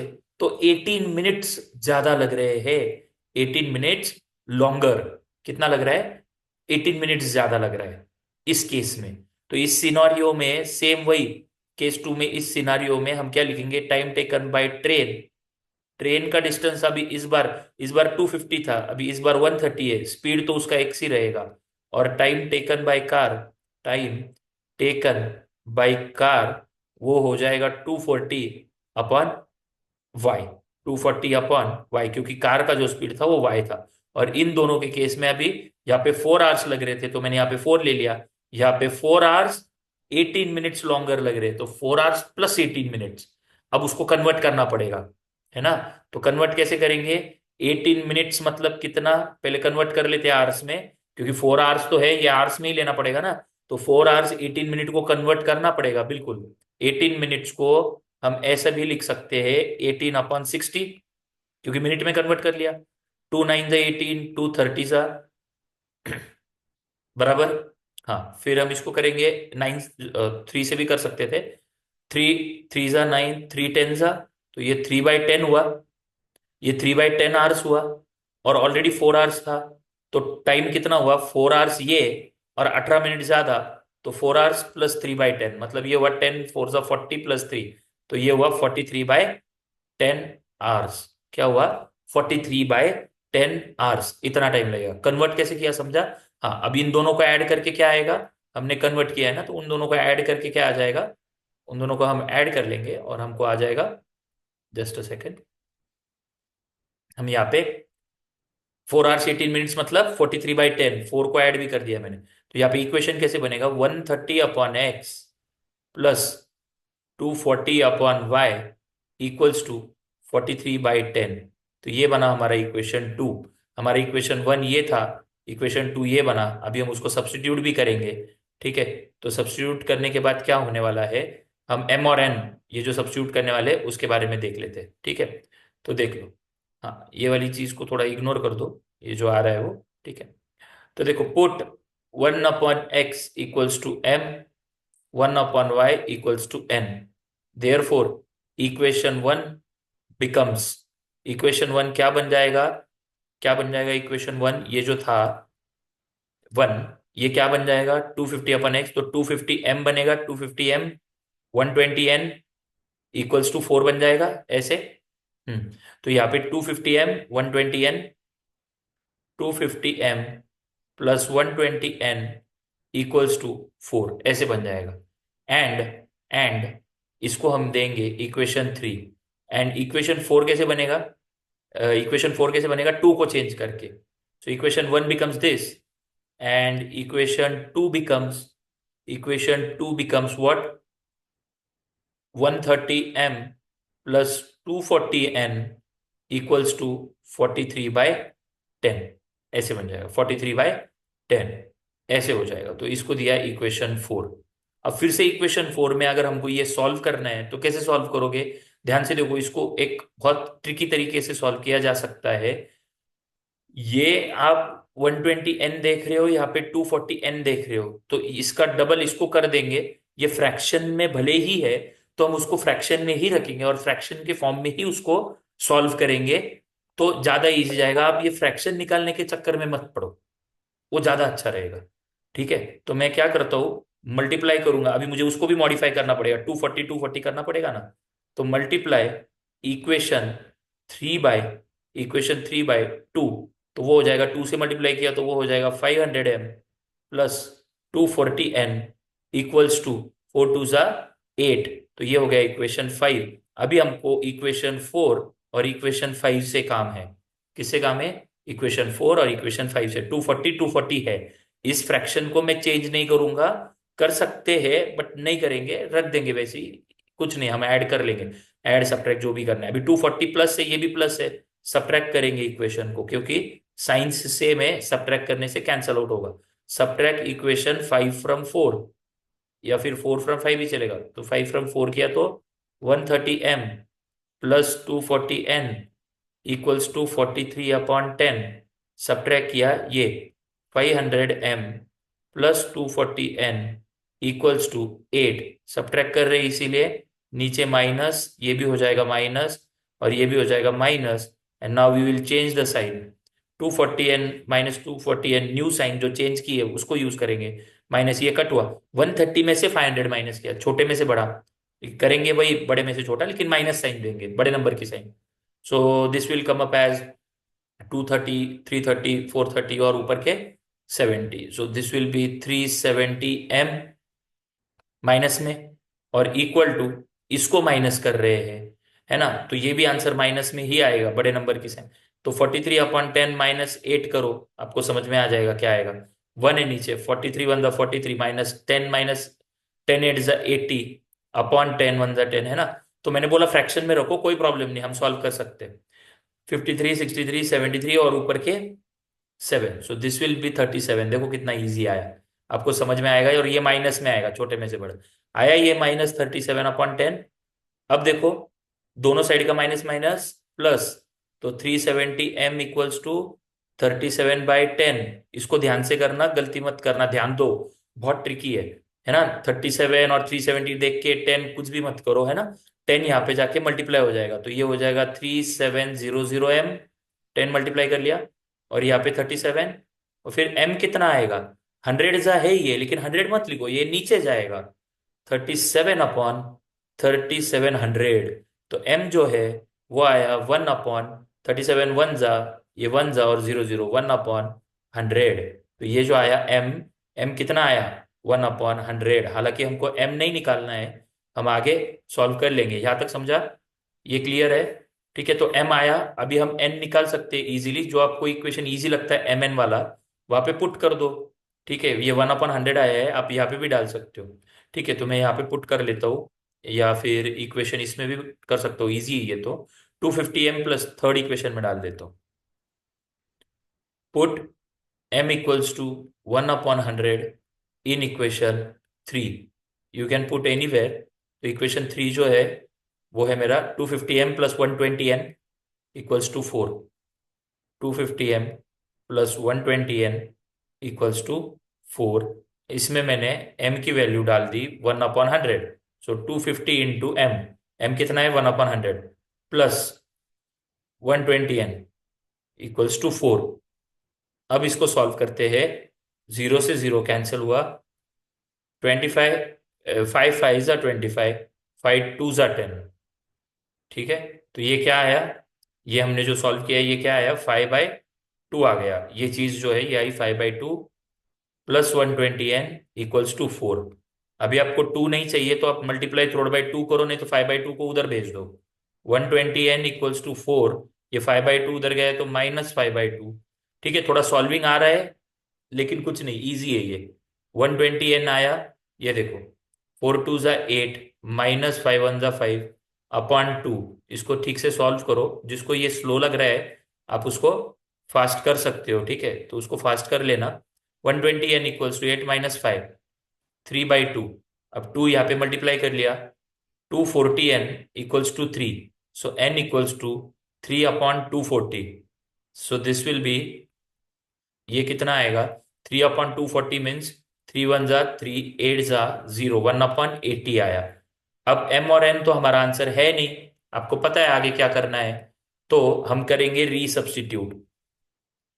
रीसब्स्टिट्यूट, है ना। m क्या था हमारा, 1/x, और n क्या था 1/y, याद है ना। m और n हमारा आंसर नहीं है, ये आया है तो हम डाल देंगे यहाँ पे। m जो था वो 1/100 था, इक्वल्स टू 1/x हो जाएगा। इसको सॉल्व किया तो क्या होगा, इसका रेसिप्रोकल करेंगे, इसका भी रेसिप्रोकल करेंगे, 1/x x हो जाएगा, तो 1/100 100 हो जाएगा, तो x आया 100। और वैसे ही यहाँ पे n क्या था 1/y, जो कि हमारा n जो आया है 1/80 आया है, इसका भी रेसिप्रोकल कर लेंगे। तो रेसिप्रोकल करने के बाद जो सीधा किया y आया, तो इसका भी सीधा करके 80। x और y ये हमारे जो थे, हमने लिया था ऊपर जो भी क्वेश्चन में, ध्यान से सुनना, स्पीड ही लिया था डायरेक्टली ट्रेन और कार का। एक का x था, दूसरे का y था, तो हो गया ट्रेन का x, कार का y, तो आ गया आंसर हमको। सो फाइनल आंसर लिखते हो वर्ड में लिखोगे, ट्रेन का x था, तो speed of train is equal to 100 km/h, X था ना वो। एंड स्पीड ऑफ कार जो है वो है 80। Speed of car will be equal to 80 km/h। Understood. So this is pretty easy. सिर्फ ये इक्वेशन बनाना आप फोकस करो, आगे तो तुमको लीनियर इक्वेशन सॉल्व करते ही आने वाला है, लेकिन आप फोकस इस पे करो कि इक्वेशन कैसे बनाया है। समझ में आया। ठीक है, so formation of the equation is very important. This two cases, case 1 case 2, इस दोनों को मिला के 4 आवर्स, इस दोनों को मिला के 4 आवर 18 मिनट्स। तो 18 मिनट को भी कन्वर्ट किया आवर्स में, फिर ऐड किया, 4 आवर से 18 मिनट ज्यादा लग रहे थे, और हमारा आंसर आ गया है सब्स्टिट्यूशन वगैरह वो करके। ठीक है, चलो अभी सेम टाइप है, और सेम टाइप में हमको पता है यहाँ पे कि ये जो है अपस्ट्रीम डाउनस्ट्रीम वाला फिर से वही चीज है। अपस्ट्रीम डाउनस्ट्रीम हमने जो क्वाड्रेटिक इक्वेशन के वर्ड प्रॉब्लम्स में सीखा है वही कॉन्सेप्ट यहाँ पे लगाएंगे। और क्विकली आपको बता दूंगा कि अपस्ट्रीम डाउनस्ट्रीम में एक्स और वाई कैसे पकड़ना है। डाउनस्ट्रीम का मतलब बोट जो है, बोट जो है वो सेम डायरेक्शन में जा रही है स्ट्रीम के डायरेक्शन। स्ट्रीम की जो स्पीड है उसी इसमें बोट का भी है। तो बोट का अगर एक्स पकड़ा और स्ट्रीम का वाई पकड़ा तो ये डाउनस्ट्रीम वाली कंडीशन है। तो डाउनस्ट्रीम वाली कंडीशन में बोट का स्पीड कितना बन जाएगा, एक्स प्लस वाई बन जाएगा। कंसेप्ट को सीखो, इजी है, सिखाया ये। और बोट का स्पीड कम ज्यादा होगा स्ट्रीम की वजह से, ये ध्यान रखो। वहां पे क्वाड्रेटिक में अलग चीज थी, क्वाड्रेटिक में भी यही हो रहा था, लेकिन उसमें एक बोट का स्पीड दे रखा था या स्ट्रीम का दे रखा था। दोनों केस में होने तो यही वाला है कि बोट का स्पीड कम होने वाला है। तो आप x प्लस वाई करोगे, और जब अपस्ट्रीम होगा तो x माइनस वाई करोगे, क्योंकि बोट का स्पीड x है, उसमें से y कम होने वाला है। मतलब स्ट्रीम का स्पीड उसको अपोज करने वाला है x को। x क्या है, बोट का स्पीड। ठीक है, तो हम यहाँ पे क्या लिखेंगे, let speed of boat equals to x kilometre per hour. थोड़ा फास्ट इसलिए कर रहा हूं कि अभी आप समझ चुके हो। एंड स्पीड ऑफ स्ट्रीम या वाटर करंट, स्ट्रीम मतलब ही क्या, water current, y kilometre per our. Done. और फिर हमने देखा डाउन स्ट्रीम में एक्चुअल स्पीड बोट का ये हो जाएगा, बोट का डाउन स्ट्रीम में ये हो जाएगा। अपस्ट्रीम में क्या हो जाएगा, इसके अगेंस्ट जाना है। ये देखो, जो वाटर करंट है वो इधर जा रहा है, और बोट कहाँ जा रही है, बोट जो है वो जा रही है ये डायरेक्शन में। तो बोट का स्पीड एक्स था ये डायरेक्शन में, तो होगा ये कि जो बोट का स्पीड है, ठीक है, बोट का जो स्पीड है एक्स डायरेक्शन में ये वाई था, तो होगा कि बोट का कम हो जाएगा। This is upstream, upstream this is upstream. तो अपस्ट्रीम में बोट का स्पीड हो जाएगा एक्स माइनस वाई किलोमीटर पर आर। ठीक है, और ये दोनों बोट को एक्स पकड़ा, स्ट्रीम को वाई पकड़ा। तो कंसेप्ट तो यही रहने वाली है बिल्कुल। कुछ भी कर लो, अपस्ट्रीम डाउनस्ट्रीम आया तो स्टार्ट यही से होगा, और उसके बाद आपको क्वेश्चन पढ़ना है और सॉल्व करना है। So let's see the solution. ठीक है, a man can row downstream 20 kilometre in 2 hours and upstream 4 kilometer in 2 hours. Find the speed of rowing in still water. Also find the speed of current. अच्छा, तो अब देखो ध्यान से, a man can row downstream 20 kilometre in 2 hours। तो फिलहाल तो आपको यहाँ पे क्या समझ रहा है कि डाउनस्ट्रीम 20 किलोमीटर्स इन 2 hours। तो डाउनस्ट्रीम जाने में इसको जो टाइम लग रहा है, देखो 2 hours लग रहे हैं डाउनस्ट्रीम जाने में। बहुत ही सिंपल क्वेश्चन है, इसमें कुछ नहीं करना है ना। इसमें एक और टाइप आता है, एक और कंडीशन दे देते तो और हो जाता आगे।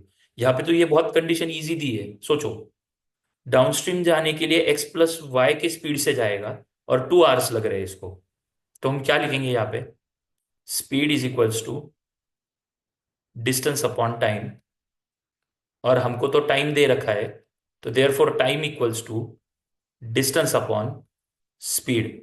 Time equals to distance upon speed. तो हम टाइम की बात करेंगे, जो दिया भी इन्होंने 2 hours लग रहा है, तो हम उसका भी यूज करेंगे। और यहाँ पे मल्टीप्लाई भी हो जाएगा, ये आप करोगे तो वो समझ में आ जाएगा। देखो टाइम की जगह पे टाइम डाल दो 2 hours, ओके। डिस्टेंस कितना जाना है 20 किलोमीटर, 20 डाल दो। स्पीड कितना है, ये कंडीशन डाउन स्ट्रीम वाली है, तो स्पीड कितना है डाउन स्ट्रीम में, एक्स प्लस वाई। तो एक्स प्लस वाई यहाँ पे आ जाएगा। इसको आप इधर मल्टीप्लाई करोगे तो क्या होगा, 2 in bracket X plus Y equals to 20। ठीक है, तो एक्स प्लस वाई कितना आ जाएगा, 20/2, 10 आ जाएगा। बन गया इक्वेशन। तो थोड़ा ये भी ट्रिकी है, बहुत बच्चों को डाउट है कि सर वो upon X plus Y upon X minus Y क्यों नहीं आया, वो अलग कंडीशन में आएगा। ये बड़ा सिंपल कंडीशन है ना, वो भी एक कंडीशन है, लेकिन ये फिर थोड़ा सा कंफ्यूज हो जाते हैं। कोई कंफ्यूज होने की चीज नहीं है, आपको सॉल्व करते रहना है। इक्वेशन अपने आप आता है अगर आप करेक्ट कंसेप्ट यूज करोगे तो। ये समझा। और आगे दिया है अपस्ट्रीम में 4 किलोमीटर जा रहा है 2 hours में, तो वही चीज फिर से टाइम इज इक्वल्स टू, ये केस 1 था। अब केस 2 में फिर से वही, time is equals to distance upon speed. लेकिन ये अभी अपस्ट्रीम जा रहा है और 2 आवर्स ही लग रहे हैं। डिस्टेंस अपस्ट्रीम जाने के लिए कितना लिया है?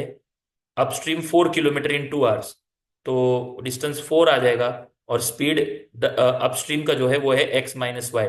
वो यहाँ पे जाएगा तो क्या होगा? मल्टीप्लाई होगा, 2 × x-y=4।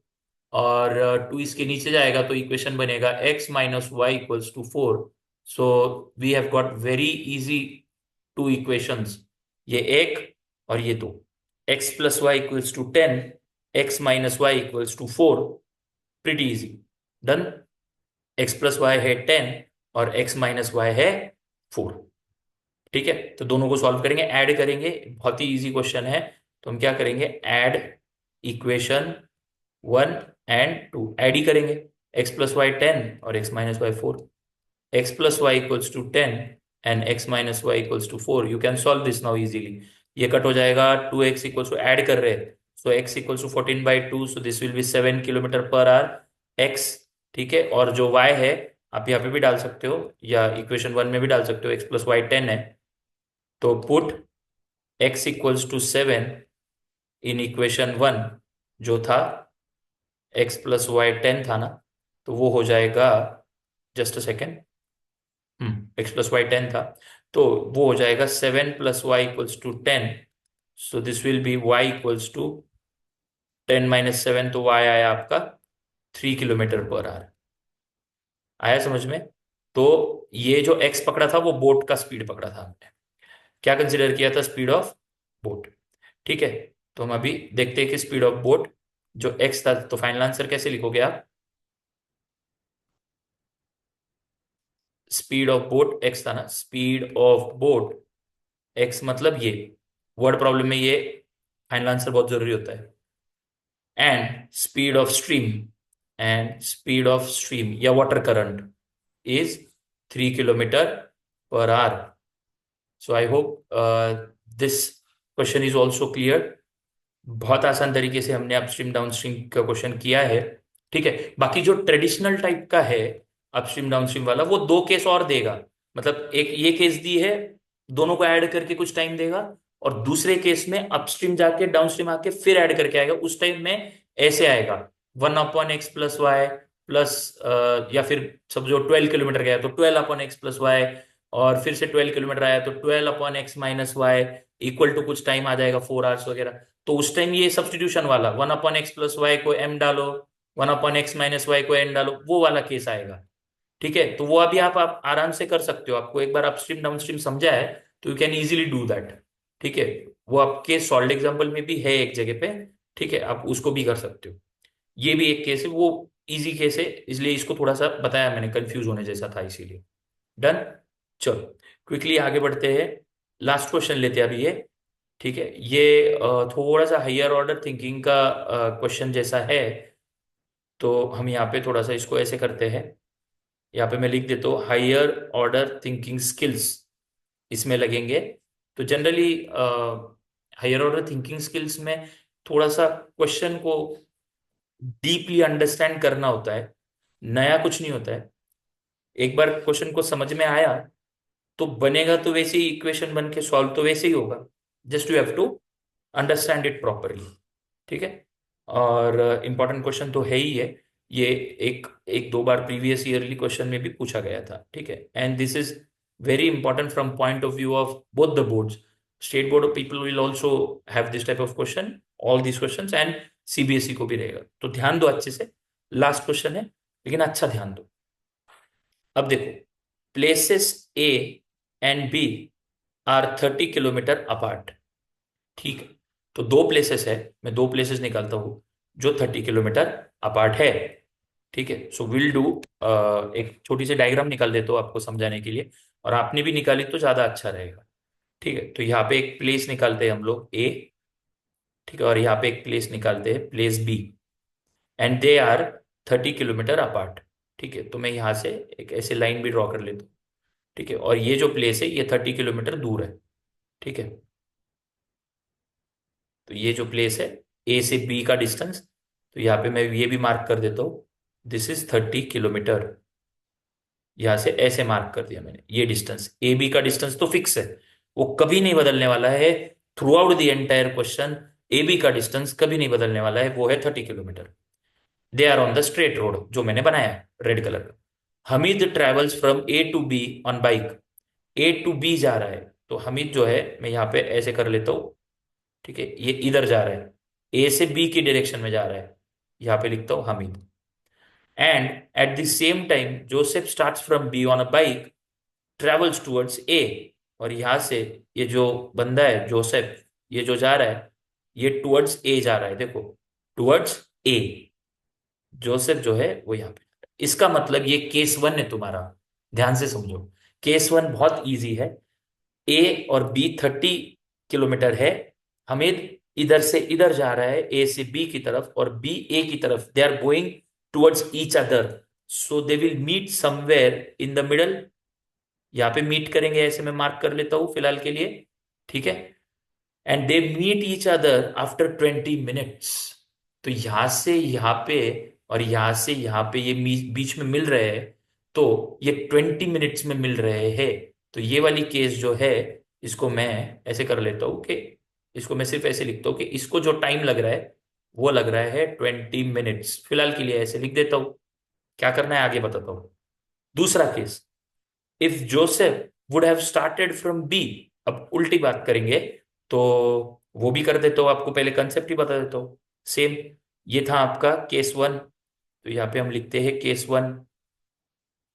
इक्वेशन भी बनाएंगे, पहले मैं आपको कंसेप्ट बता देता हूँ। केस टू में बात तो वही रहने वाली है, ए है और डिस्टेंस बी है, और दोनों का डिस्टेंस तो हम बिल्कुल चेंज नहीं करने वाले हैं, क्योंकि दोनों का जो डिस्टेंस है वो तो 30 ही रहने वाला है। तो मैं फिर से यहीं पे वही डायग्राम निकालूंगा, सिर्फ कंडीशन अलग है अभी। कंडीशन क्या अलग है? If Joseph would have started from B at the same time but in opposite direction, मतलब अभी इसी लाइन में बी से जोसेफ अब इधर जा रहा है, अपोजिट डायरेक्शन में, इधर नहीं आ रहा है। इधर से तो हमीद इधर ही आ रहा था, सिर्फ ये जोसेफ जो है अब इधर चला गया अपोजिट डायरेक्शन में, और हमीद तो इधर ही जा रहा था। अब ये दोनों कहाँ मिलेंगे? ये ए और बी के बीच में नहीं मिलेंगे, अब ये इस लाइन में कहीं पे आगे मिलेंगे, right. So they are meeting somewhere here, जहां पे मैंने ये ऐसा डार्क किया है ना, यहाँ पे भी किया था, देखो यहाँ पे भी किया था मैंने, तो यहाँ पे भी किया है, यहाँ पे मिलेंगे कहीं पे वो। आया समझ में? M point meeting point, M point meeting point, ऐसे पकड़ लेते हैं। तो इंस्टेड ऑफ ए के बदले वो बी के अपोजिट डायरेक्शन इधर जा रहा है, so Hamid would have caught him after 3 hours. तो ये हमीद जो है वो इसको इधर 3 घंटे में मिलता, मतलब ये दोनों यहाँ पे 3 घंटे में मिलते हैं, जो ऊपर 20 मिनट्स में मिलते थे बीच में। समझ रहा है? जो ऊपर 20 मिनट्स में मिले थे, वो अब यहाँ पे कितनी देर में मिलेंगे, आगे मिलने वाले। So this case will take 3 hours. आया समझ में? और यहाँ पे 20 मिनट्स, ये दो केस समझ में आए। तो find the speed of Hamid and Joseph. और अभी हमको यही समझना है कि निकालना जो है उसी को एक्स और वाई पकड़ लेते हैं, तो speed of Hamid and Joseph ही निकालना है। तो ध्यान से देखो, लेट स्पीड ऑफ, ऊपर का केस बहुत काम आने वाला है, डायग्राम बहुत जरूरी है। पॉज करके पहले डायग्राम बना लो और उसको इंटरप्रेट करो अच्छे से कि क्या चल क्या रहा है। देखो, ए और बी डिस्टेंस है, ए और बी डिस्टेंस है। केस वन में दोनों एक दूसरे की तरफ आ रहे हैं, so they will meet in the middle, so they are coming towards each other, case one में। और केस टू में they are going away, like Joseph is going here and Hamid is, मतलब ये इधर ही जा रहे हैं, ये और इधर जा रहे हैं, बीच में नहीं मिलेंगे वो इधर मिलेंगे। They are going away, they are not coming towards each other, ऐसे जा रहे हैं। तो किसी का स्पीड कम ज्यादा होगा, इसीलिए ये हमीद का स्पीड ज्यादा है, तो वो यहाँ पे मिलने वाले मीटिंग पॉइंट पे, इसका मीटिंग पॉइंट इधर बीच में होगा। इसको 20 मिनट लगेंगे, इसको 3 आवर्स लगेंगे। So let speed of Hameed equal to x kilometre per hour and speed of Joseph हम पकड़ लेते हैं, वही निकालना है ना हमको, तो आंसर डायरेक्टली आ जाएगा y किलोमीटर पर आवर। इतना करते।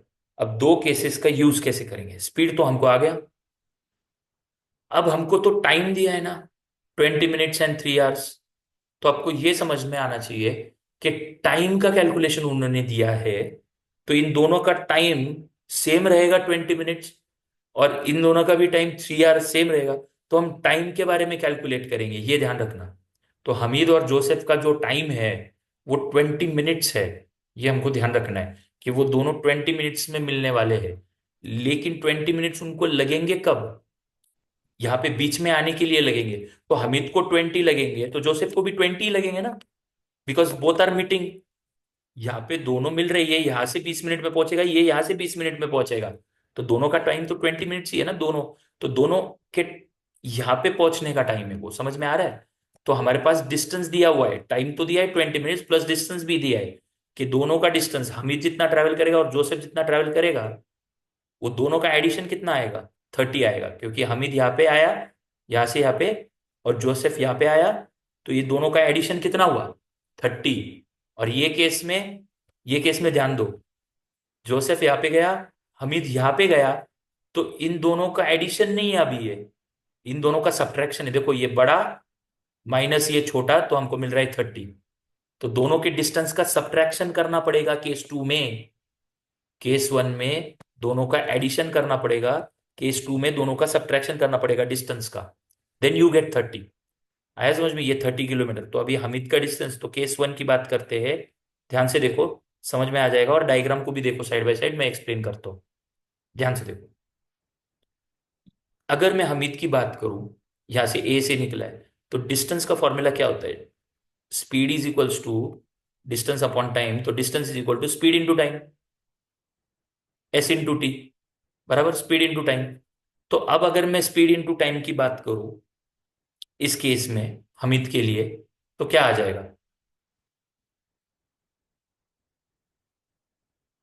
Distance is equal to speed into time, याद रखना। और यहाँ पे ध्यान देना कि केस 1 में हमीद का जो डिस्टेंस है, तो मैं लगा तो हमीद और जोसेफ डिस्टेंस एच और डिस्टेंस जे ले लूं, ठीक है? या फिर पूरा ही लिख देता हूं, D Hamid will be speed, उसका स्पीड कितना था हमीद का? एक्स था, इनटू टाइम। टाइम कितना लगा उसे? टाइम लगा 20 मिनट्स। अब 20 मिनट्स का मतलब क्या होता है? 20 मिनट्स का आवर्स में मतलब क्या होता है? कन्वर्ट करना पड़ेगा 20/60, यानी 1 जा 3 जा 1/3। करेक्ट। तो x इंटू 1/3, ये हुआ डिस्टेंस ऑफ हमीद। और distance of Joseph, D Joseph, कितना होगा? देखो ये इधर से इधर आया, तो डिस्टेंस कितना हुआ? Speed into time. स्पीड कितना था हमीद का? x। और टाइम कितना? 1/3 आवर्स। तो x इंटू 1/3, ये हुआ डिस्टेंस। अभी डिस्टेंस जोसेफ कितना आएगा? स्पीड कितना है जोसेफ का? y, और उसको भी 1/3 ही लगा। ओके।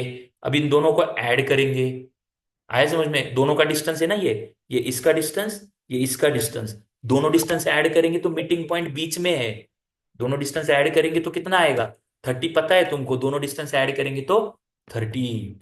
अंडरस्टूड? दोनों डिस्टेंस ऐड करेंगे तो 30। तो देयर फोर केस 1 में x इंटू 1/3 मतलब x/3 प्लस y इंटू 1/3 मतलब y/3 equals to distance is 30।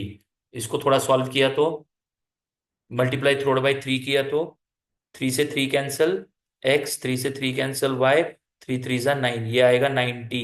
This is your equation 1। तो ऐड करके डिस्टेंस को ऐड करके 30 किलोमीटर आया।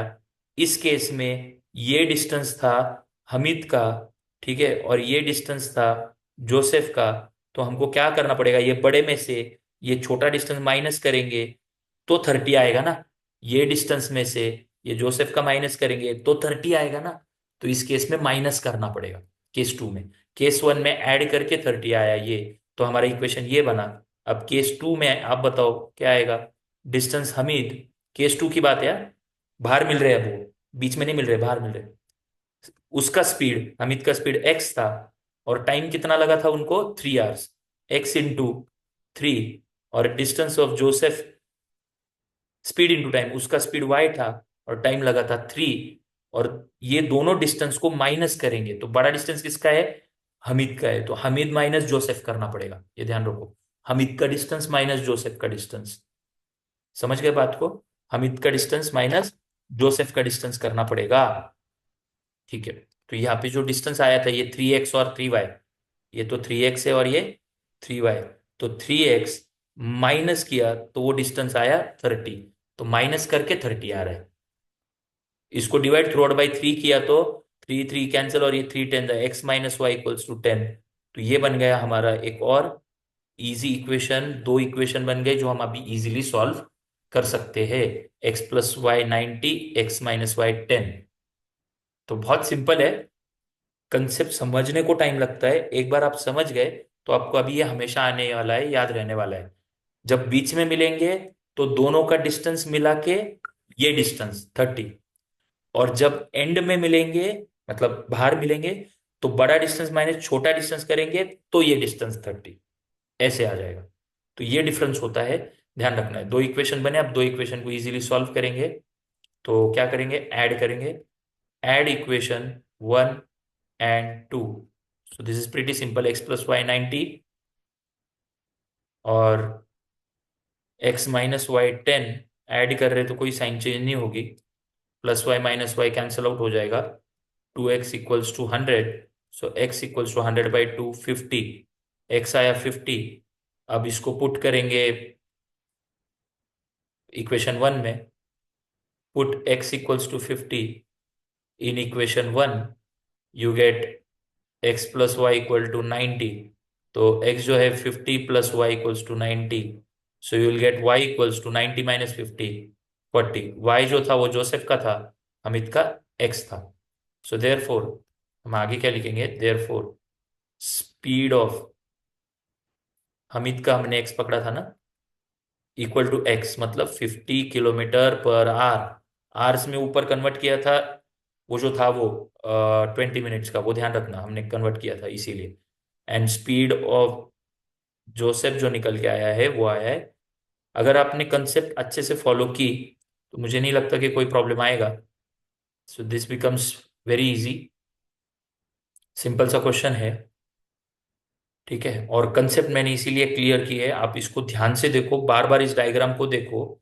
And I will send this notes in the description, you can download these notes, so that what will happen कि आप वो application जो है आपका, इसको देख के फिर से रिपीटेड सॉल्व करके you will be able to do those questions.